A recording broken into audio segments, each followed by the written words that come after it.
What is up, denizens of the interwebs? It's Arza Chats here, coming at you with another video, and this time we're looking at what might be one of the greatest team shooters coming out as of this year that might actually dethrone the original Overwatch as the most fun hero shooter. However, this isn't just to pointlessly praise Marvel Rivals. This is actually because there's a bit of really bizarre news around the game that is hopefully not a point of concern, but very easily might be, as several different staffers have been found guilty of corruption, money laundering, and bribery within NetEase, which is a Chinese company.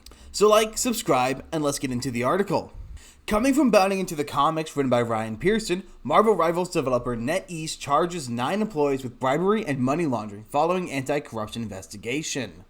As a result of internal anti-corruption investigation, Marvel Rivals developer NetEase has charged 9 of their employees with engaging in both money laundering and bribery. Now, before I continue, just look at how good this art is. Like, that's a bit of an awkward Dr. Doom, but Jesus Christ, these guys look insane. Sorry.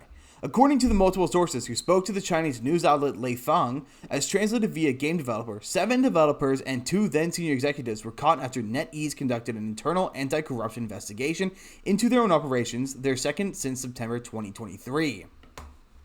And I guess it's not such a big surprise when you're as big of a company as NetEase, with the amount of games under their belt, that you might be looking at some corruption, but it's kind of crazy that not only was it caught, but we're hearing about it. The employees are being charged with attempting to launder roughly 2 billion yuan, around 276.5 million United States dollars, though they only managed to get away with somewhere between 800 million to 1 billion CNY, which is about 110.6 million to 138.2 million USD. Bloomberg also reports that the employees were also charged with bribery and purchasing traffic to promote NetEase's top products. But Eurogamer adds that all 9 supposed perpetrators have since been fired over the bribery charge and had their names removed from the country's internal systems. That's kind of crazy that they're being used to promote the products, because I haven't seen much advertising for any of NetEase's top games. Once Human, I know a little bit about.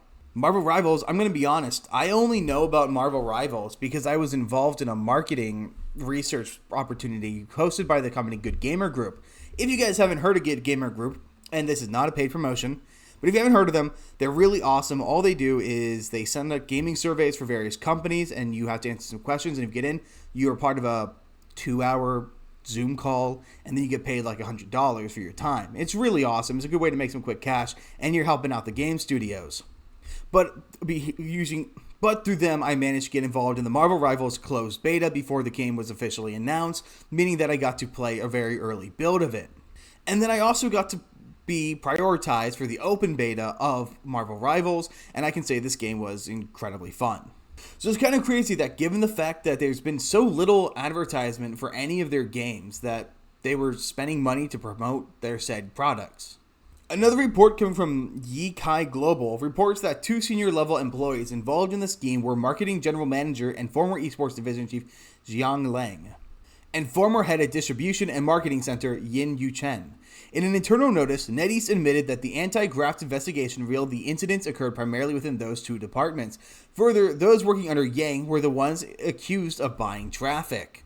And alongside of those individuals from outside the company being involved, 27 unnamed companies connected to the financial crimes were also blacklisted by NetEase. However, the details of their involvement have yet to be disclosed. To think that there were 27 total companies that were involved in this, it's kind of curious to know just how deep the corruption actually goes. If it really stops at these 2 executives, and what else have they been sharing? Is it just bribery and buying access? Or is it actually something much more sinister, such as selling company secrets? Or is it simply that they were buying access to media outlets by actually just sending it to these shell corporations who funnel most of the money back into the executives?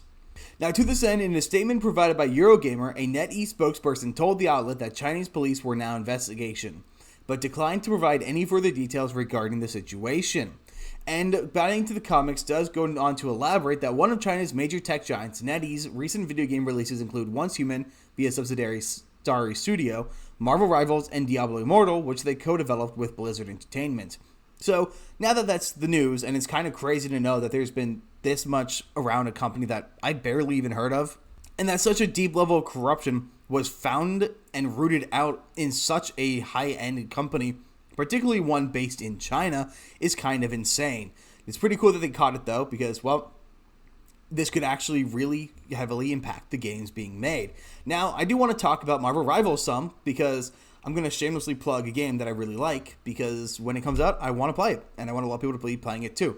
This game comes out early, mid-December, and the game is honestly insane. It is probably one of the best designed games, and as you can see by the character art, here's Galacta. Galactus' daughter from a single alternate timeline, and from my understanding of the Marvel Rivals lore, she's basically kidnapping people and making them fight each other. So she's a joke character in the comics, and she's a joke character in this game who's kind of just being overly chaotic, kidnapping heroes and villains and pitting them against each other to stop world disasters. And while it is still possible to change, the character design, the dialogues, and all the things involved in the game really did not have any kind of intersectionality, wokeness, whatever you want to call it. I didn't see it. I mean, Luna Snow is kind of a cringe character who was created with that ideology, but it's not present in anything that she does or aligns. Black Panther, I will add, super fun. He's basically Marvel Rivals version of Genji, as he's got a dash reset. Though it doesn't work on kills, it works on a special mark that he applies. He's one of the more fun DPS. Iron Man is the only unbalanced character from the beta that I played. Fuck this guy. He's almost impossible to hit because he can fly permanently, and he does a lot of damage, and he does splash damage, and he does percentage max health with his laser beam. I mean, just look at Storm. The idea that we're getting a Storm design that looks like this in modern day is kind of insane, given how horrible modern character designs are. I mean, if you saw what Ubisoft is doing to 2B, this is not edited. They made 2B this bulky. It legitimately just looks like a dude. It just looks like a dude in a dress. That's it. It's really... This is supposed to be one of the more, quote-unquote, sexy characters, according to female cosplayers. One of the most sought-after female cosplay characters. And this literally looks like Leon from Resident Evil in a dress. So the notion that we're getting these kind of character designs, particularly from a company owned by Disney, that being Marvel, the fact that Marvel is giving us, or is allowing them to give us these kind of designs, and from my understanding, when this game comes out, it's going to be completely free to play, and every single character is going to be available at launch.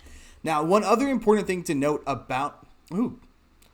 Psylocke wasn't in the beta. I hadn't heard of that she was coming. I did hear Moon Knight was coming, but I forgot about that.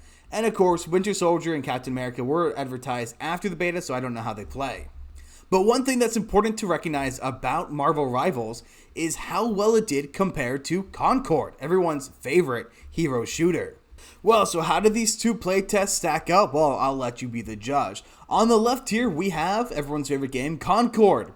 They had their peak in August from the beta of a 697 all-time peak. What about Marvel Rivals? Well, their beta was in July. I could have sworn it was later, but apparently it was in July. And what do they do? For the same period of the beta, so the betas ran at the exact same time period, Marvel Rivals amassed 52,671 concurrent players.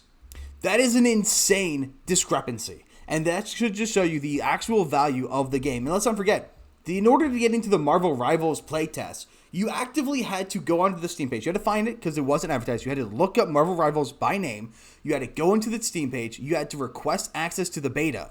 And then if you were lucky, you got in. If you weren't lucky, well, c'est la vie, it's what it is. The game, of course, did have some running issues that were to be expected with a game in an open beta, but it played amazingly. The gameplay was incredibly smooth. It felt like classic Overwatch, with a whole slew of different characters you could choose from, with the absolute speed of the game, with the fact of the matter that every single character feels unique enough, but also equally important. So I didn't feel an overwhelming meta building, with the exception of Iron Man and occasionally Venom, because a lot of people like to play Venom because he was kind of a shitty tank, since all he did was he was a dive tank designed to kill, not to absorb. Whereas I personally prefer playing Magneto. Now, I'm going to be very clear, I am not sponsored. I am not sponsored by Marvel Rivals. I would like to be. You know, NetEase, you're going to have to get some help out there getting your marketing out now that you've had to fire your marketing department. So, hit your boy up. But, seriously, this game was honestly incredibly fun. It was an amazing game. And best of all, there was no wokeness involved. The game was completely apolitical, and therefore I think actually does deserve some attention. And I truly believe this will kill Overwatch. It will be the nail in the coffin that kills Overwatch, because Overwatch has become a shell of itself. It is one of the worst states I've ever seen a game in. So it's shocking that game is still kicking. But yeah, so NetEase is under investigation. It looks like they might be doing another investigation that's unclear, and I wonder what they're going to end up doing in regards to those other companies who are all involved, the 27 of them. And of course, I really hope this doesn't impact their games, because I need Marvel Rivals to come out pretty soon so I can dump all my time into it. But that's pretty much what I've got. Let me know down in the comments. Are you guys excited for this game? Are you guys concerned at all about the severe extent of money laundering in the system? Let me know what you think, and I will see you guys on the next one.